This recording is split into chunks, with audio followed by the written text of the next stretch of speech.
It's Thanksgiving week, which means one thing. It's Axe Week in Madison. Here we go. Welcome to the Bucky Report, your destination for all things Wisconsin Badgers. Authentic takes. Oh my God. Game analysis. Touchdown Badgers! Ring one up! And discussion from the fan perspective. Woo-hoo! Thanks for joining us and on Wisconsin. Welcome to the Bucky Report. We are your hosts, Rajiv and Justin, back together for a midweek preview episode of, yes, Axe Week Minnesota game in Minneapolis this weekend.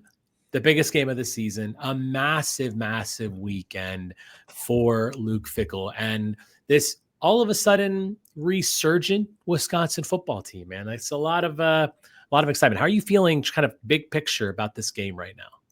I feel good about this game. This is the first game I felt good about since mid-Tennessee State.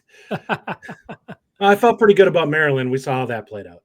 Yeah, no, it's nice. I mean, we've had a really rocky season, but everything going into the offseason can be just so much better if we win this game, right? All of our attitudes and, everything that happened with Chris McIntosh and saying that Luke Fickell is going to stay, all these things get so much better if we win this game, because now you can see real hope. You can see a real revival of Wisconsin football, finishing the year 5-7 after that Ohio State game. Nobody would have ever predicted that. Nobody.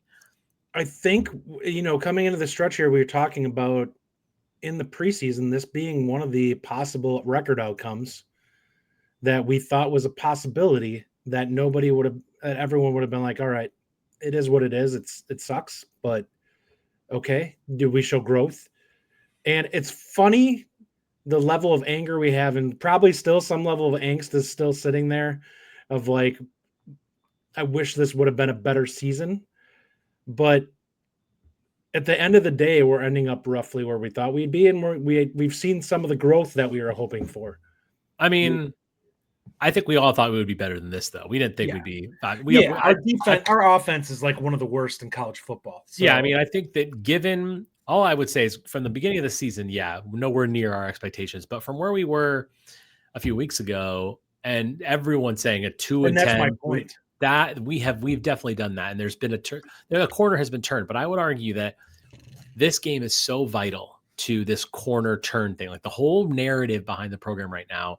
I think it sends a horrible message. If we lose this game, it's like, oh, okay, we're back down here, and we can be excited about things we saw, but we're still a little nervous. You win this game, and all of a sudden you're talking so much about the Luke Fickell's future and how much can actually happen. But let's get into the game a little more. The Bucky Report's 3 big things.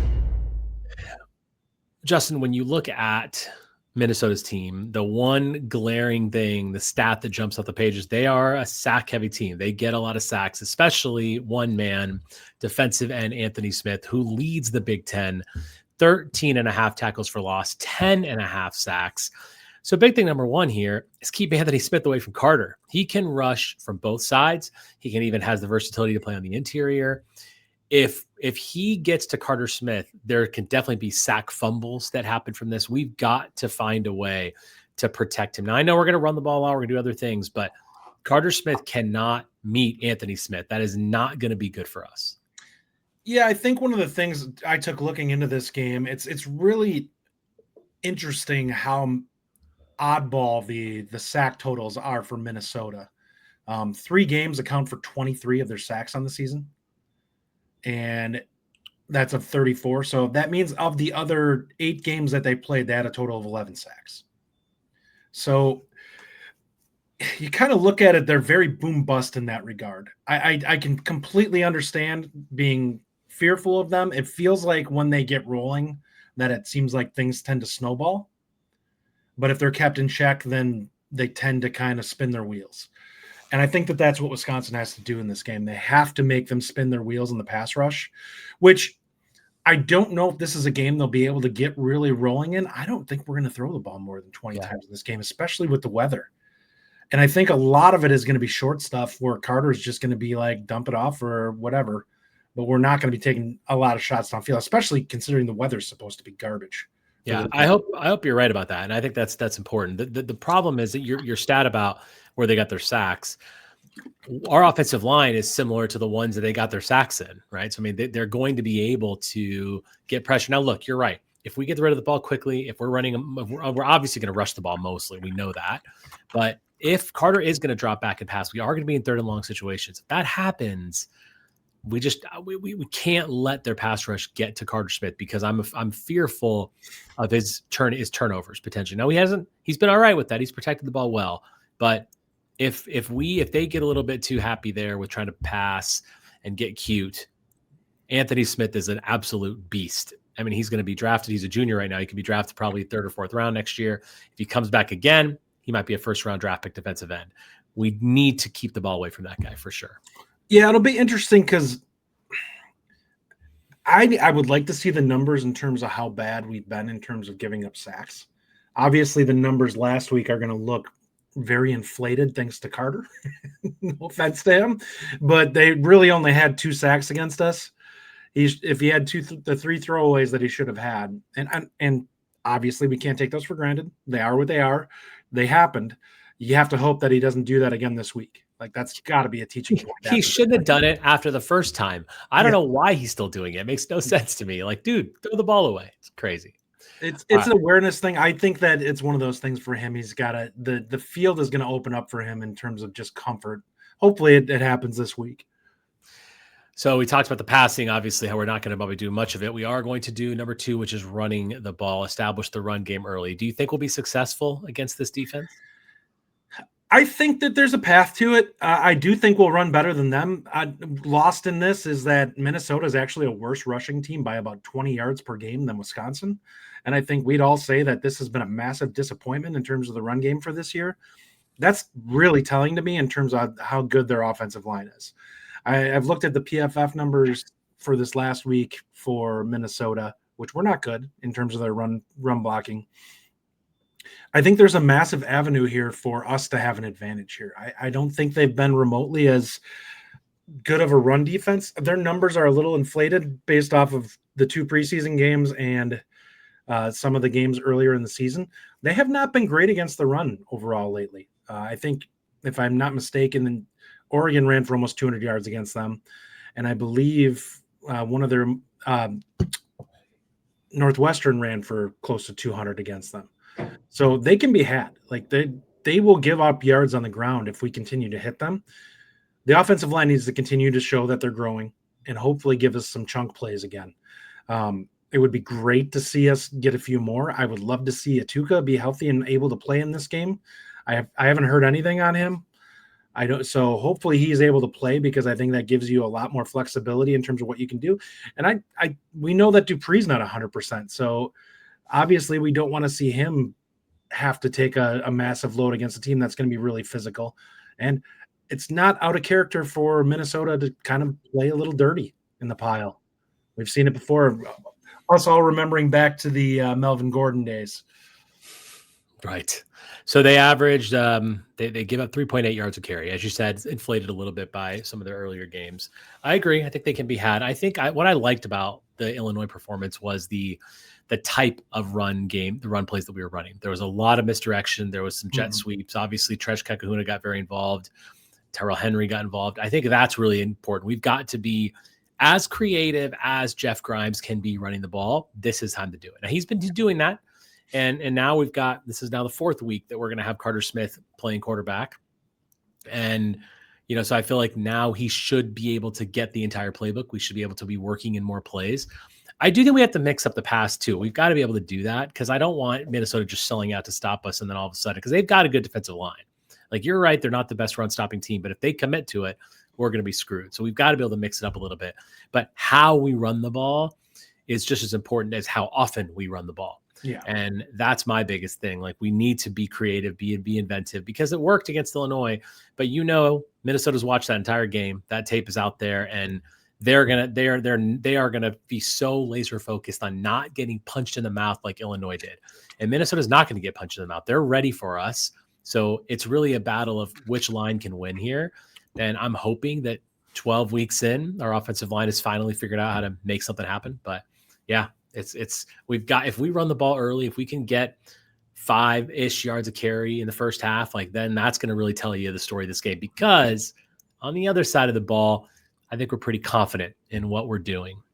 Number 3, I have this as don't sit back, play aggressive, and go blitz heavy. I want us to blitz the hell out of Drake Lindsay. He has proven to be he's a good quarterback at home.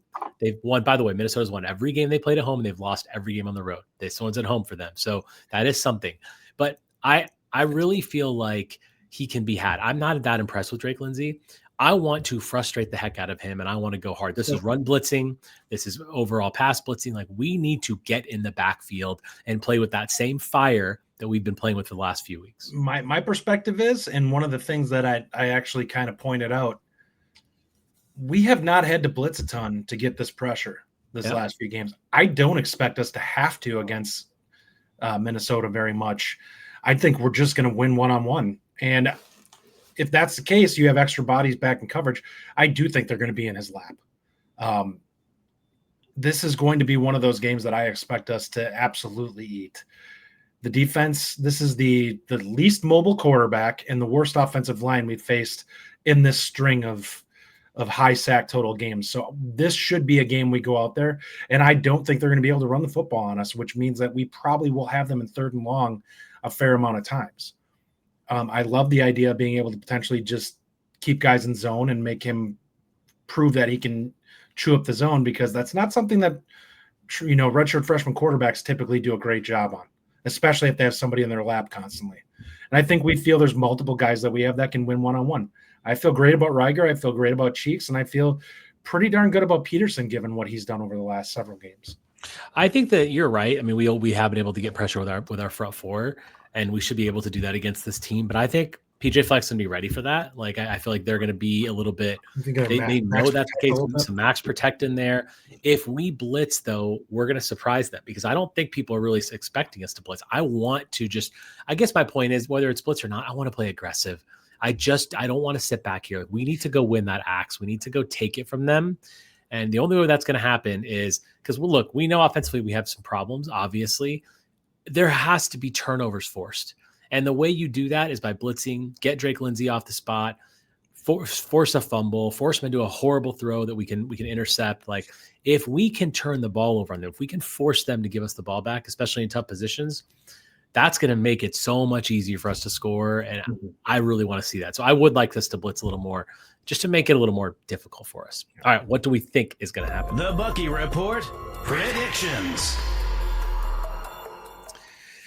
All right, Saturday it is. I'm glad this is not a Friday game, by the way, because I work a lot on Black Friday. So I'm glad it's a Saturday game. And yeah, we can go 5-7.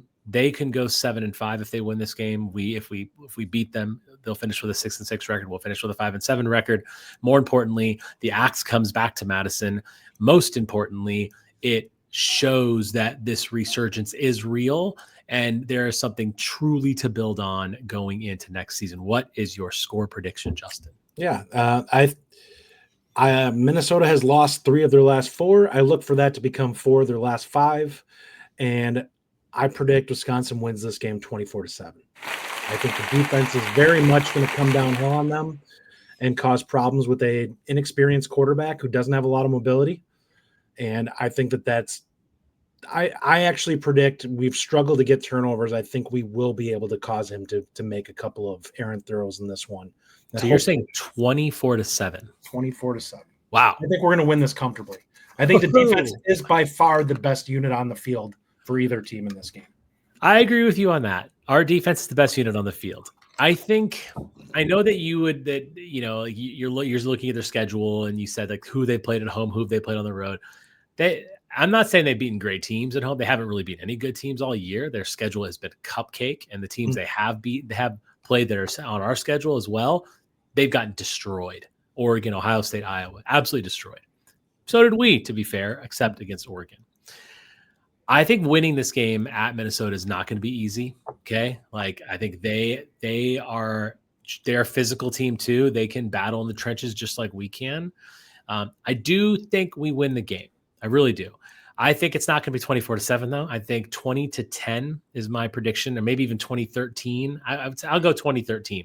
I just feel like they're going to score more. They're going to score more than Illinois.